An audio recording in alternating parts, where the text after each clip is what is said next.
Hello friends, welcome to April Investments. Please read the disclaimer before proceeding to the video content. இந்த வீடியோல Jain resource recycling ஐபிஓவோட complete analysis பத்தி பார்க்கலாம். இந்த company 2022ல இன்கார்பரேட் பண்ணிருக்காங்க அண்ட் இவங்க வந்து நான் ஃபெரஸ் மெட்டல் ப்ராடக்ட்ஸை ரீசைக்ளிங் அண்ட் மேனுஃபேக்சரிங் பிசினஸ்ல இருக்காங்க. இந்த கம்பெனியோட ப்ராடக்ட் போர்ட்ஃபோலியோன்னு பார்த்தீங்கன்னா lead and lead alloy ingots, copper and copper ingots, aluminium and aluminium alloys, tin ingots and plastic மெட்டீரியல்னு சொல்லியிருக்காங்க. இந்த கம்பெனிக்கு சென்னை ரீஜன்ல 3 ரீசைக்ளிங் ஃபெசிலிட்டிஸ் இருக்கு. இந்த கம்பெனி இவங்களோட பிசினஸ் வெர்டிகல்ஸை 2 வெர்டிகல்ஸா பிரிச்சிருக்காங்க. இதுல நான் ஃபெரஸ் ரீசைக்ளிங்ல copper, lead and aluminium recycling business இருக்கிறதா சொல்லியிருக்காங்க. அண்ட் செகண்ட் வெர்டிகல் வந்து ட்ரேடிங் ஆக்டிவிட்டீஸ்னு சொல்லியிருக்காங்க. இந்த 2 வெர்டிகல்ஸ்ல இருந்துமே இந்த கம்பெனிக்கு கன்சிஸ்டண்டா ரெவன்யூஸ் வந்துட்டு இருக்கு. இந்த கம்பெனியோட ப்ராடக்ட்ஸ் வந்து lead acid battery, electrical, electronics, pigments and automotive செக்டர்ஸ்ல ரொம்பவே அதிகமா ரீசென்ட் டைம்ஸ்ல யூஸ் பண்ணிட்டு இருக்காங்க. இந்த கம்பெனியோட long term domestic and international companies clients பாத்தீங்கன்னா Vedanta limited, Sterlite copper, Luminous power technologies private limited, Yash resources recycling limited, Mitsubishi corporation and Nissan ட்ரேடிங்னு சொல்லியிருக்காங்க. இந்த கம்பெனிக்கு குளோபல் லெவல்ல ஸ்ட்ராங் பிரசன்ஸ் இருக்கு. இவங்களோட பிரசன்ஸ் பாத்தீங்கன்னா Singapore, China, Japan and South கொரியால இருக்கிறதா சொல்லியிருக்காங்க. ஜூலை 2025ல பார்க்கும்போது இந்த கம்பெனில 411 எம்ப்ளாயிஸ் ஒர்க் பண்ணிட்டு இருக்காங்க. Next segment wise business revenue பத்தி பார்க்கலாம். ஃபினான்ஷியல் இயர் 25ல பார்க்கும்போது லெட் அண்ட் லெட் அலாய் இன்கட்ஸ்ல இருந்து 39.46% ஆஃப் ரெவன்யூஸ் வந்திருக்கு. அண்ட் காப்பர் அண்ட் காப்பர் இன்கட்ஸ்ல இருந்து 44.82%, அலுமினியம் அண்ட் அலுமினியம் அலாய்ஸ்ல இருந்து 3.83%, பிரீசியஸ் மெட்டல்ஸ் 9.77% ரெவன்யூஸ் வந்திருக்கு. இதுல இருந்து இந்த கம்பெனிக்கு மெஜாரிட்டி ஆஃப் ரெவன்யூஸ் வந்து லெட் அண்ட் காப்பர் அலாய்ஸ்ல இருந்து தான் ஜெனரேட் ஆகிட்டு இருக்குதுன்னு புரிஞ்சுக்கலாம். Next region wise business revenue பத்தி பார்க்கலாம். ஃபினான்ஷியல் இயர் 25ல பார்க்கும்போது இந்தியால இருந்து 23.04% ஆஃப் ரெவன்யூஸ் வந்திருக்கு. அண்ட் யுனைடெட் ஸ்டேட்ஸ்ல இருந்து 11.90% வந்திருக்கு. அண்ட் யுனைடெட் அரப் எமிரேட்ஸ்ல இருந்து 11.78% ஆஃப் ரெவன்யூஸ் வந்திருக்கு.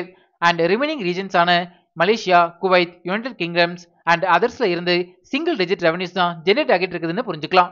ஓவரால் இந்த கம்பெனியோட பிசினஸ் ரெவன்யூஸ் வந்து ஸ்ட்ராங்கா டெவலப் ஆகிட்டு இருக்கு. நெக்ஸ்ட் ஃபினான்ஷியல் இன்ஃபர்மேஷன் பத்தி பார்க்கலாம். இந்த கம்பெனியோட assets, total income, profit after tax, EBITDA, net worth, reserves and surplus free cash flow வந்து இயர் ஆன் இயர் கேட்டகரியில ஸ்ட்ராங்கா டெவலப் ஆகிட்டு இருக்கு. இந்த கம்பெனியோட ப்ராஃபிட் ஆஃப்டர் டாக்ஸ் பாத்தீங்கன்னா 223.29 crores சொல்லியிருக்காங்க. And reserves and surplus free cash flow பாத்தீங்கன்னாலும் இயர் ஆன் இயர் கேட்டகரியில ஸ்ட்ராங்கா டெவலப் ஆகிட்டு இருக்கு. டோட்டல் பாரோயிங்ஸ் பாத்தீங்கன்னா ஃபினான்ஷியல் இயர் 25ல 919.92 crores சொல்லியிருக்காங்க. ஓவரால் இந்த கம்பெனியோட ஃபினான்ஷியல் இன்ஃபர்மேஷன் வந்து ஸ்ட்ராங்கா டெவலப் ஆகிட்டு இருக்கு. நெக்ஸ்ட் பிரைஸ் வேல்யூஷன் பத்தி பார்க்கலாம். அதாவது இந்த ஐபிஓல அட்ராக்டிவ் வேல்யூஷன்ல வராங்களான்னு செக் பண்ணலாம்.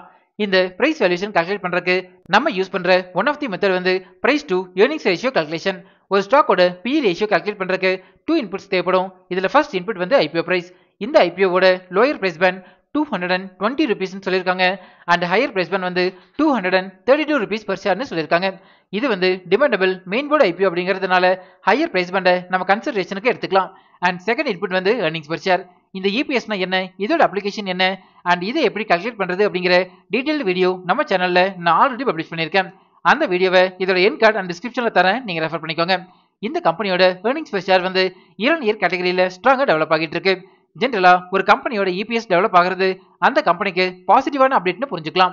இந்த கம்பெனியோட ஃபினான்ஷியல் இயர் 25ஓட EPS வந்து 7.16 rupees சொல்லியிருக்காங்க.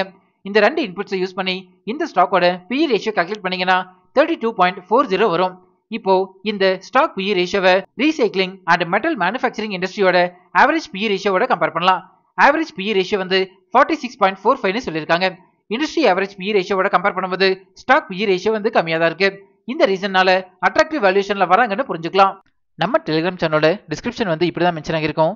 கரண்டா நம்ம டெலிகிராம் சேனல்ல 7765 சப்ஸ்கிரைபர்ஸ் இருக்காங்க. இன்கேஸ் நீங்க ஃபேக் டெலிகிராம் சேனலை ஜாயின் பண்ணிருந்தீங்கன்னா அதுல இருந்து எக்ஸிட் பண்ணிக்கோங்க. இந்த சப்ஸ்கிரைபர்ஸ் கவுண்டை நான் டெய்லி பேசிஸ்ல அப்டேட் பண்ணிட்டே இருப்பேன், நீங்க ரெஃபர் பண்ணிக்கோங்க. நெக்ஸ்ட் ஃபண்டமெண்டல் பாராமீட்டர்ஸ் பத்தி பார்க்கலாம். இந்த கம்பெனியோட ரெவன்யூ ஃப்ரம் ஆபரேஷன்ஸ் வந்து இயர் ஆன் இயர் கேட்டகரியில ஸ்ட்ராங்கா டெவலப் ஆகிட்டு இருக்கு. அண்ட் ரெவன்யூ growth பாத்தீங்கன்னாலும் ஃபினான்ஷியல் இயர் 25ல 60.91% அளவுக்கு மெயின்டைன் பண்றாங்க. பேட் மார்ஜின் பாத்தீங்கன்னா 3.13% அளவுக்கு மெயின்டைன் பண்றாங்க. நெக்ஸ்ட் ஃபண்டமெண்டல் பாராமீட்டர்ஸ் ஆன return on equity ROE percentage வந்து ஃபினான்ஷியல் இயர் 25ல 40.77% மெயின்டைன் பண்றாங்க. And return on capital employed ROCE percentage வந்து 24.22% மெயின்டைன் பண்றாங்க. ஜென்ரலா இந்த ரெண்டு பாராமீட்டர்ஸுமே 15%க்கு மேல இருந்தாலே ஃபண்டமெண்டலி ஸ்ட்ராங் கம்பெனின்னு நான் சொல்லியிருக்கேன். And net dept to equity ratio வந்து ஃபினான்ஷியல் இயர் 25ல 0.92 டைம்ஸ் மெயின்டைன் பண்றாங்க. ஜென்ரலா இந்த டெப்ட் டு ஈக்விட்டி ரேஷியோ வந்து 1 or 1க்கு கீழே இருந்ததுன்னா ஃபண்டமெண்டலி ஸ்ட்ராங் கம்பெனின்னு நான் சொல்லியிருக்கேன். ஓவரால் இந்த கம்பெனியோட ஃபண்டமெண்டல் பாராமீட்டர்ஸ் வந்து ஸ்ட்ராங்கா டெவலப் ஆகிட்டு இருக்கு. நெக்ஸ்ட் டிவிடெண்ட் டீல்ஸ் பத்தி பார்க்கலாம். இது வரைக்கும் இந்த கம்பெனி எந்த டிவிடெண்டுமே கொடுத்ததில்ல.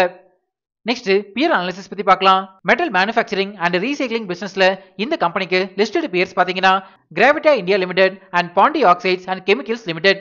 இவங்களோட ரெவன்யூ ஃப்ரம் ஆபரேஷன்ஸ்ல கம்பேர் பண்ணும்போது இந்த கம்பெனி வந்து டாப் பொசிஷன்ல இருக்காங்க. அண்ட் ஃபண்டமெண்டல் பாராமீட்டர்ஸ்ல பார்க்கும்போதும் டாப் பொசிஷன்ல இருக்காங்கன்னு புரிஞ்சுக்கலாம். நெக்ஸ்ட் இண்டஸ்ட்ரியல் அனாலிசிஸ் பத்தி பார்க்கலாம். மெட்டல் மேனுஃபேக்சரிங் அண்ட் ரீசைக்ளிங் வந்து இந்தியாவில் ஸ்ட்ராங்கா டெவலப் ஆகிட்டு இருக்கு. அதுலயும் இந்த கம்பெனிக்கு அதிகமான ரெவன்யூ தரக்கூடிய செகண்டரி காப்பர் டிமாண்ட் வந்து நல்லாவே இம்ப்ரூவ் ஆகிறதுக்கான பொட்டன்ஷியல் இருக்கிறதா சொல்லியிருக்காங்க.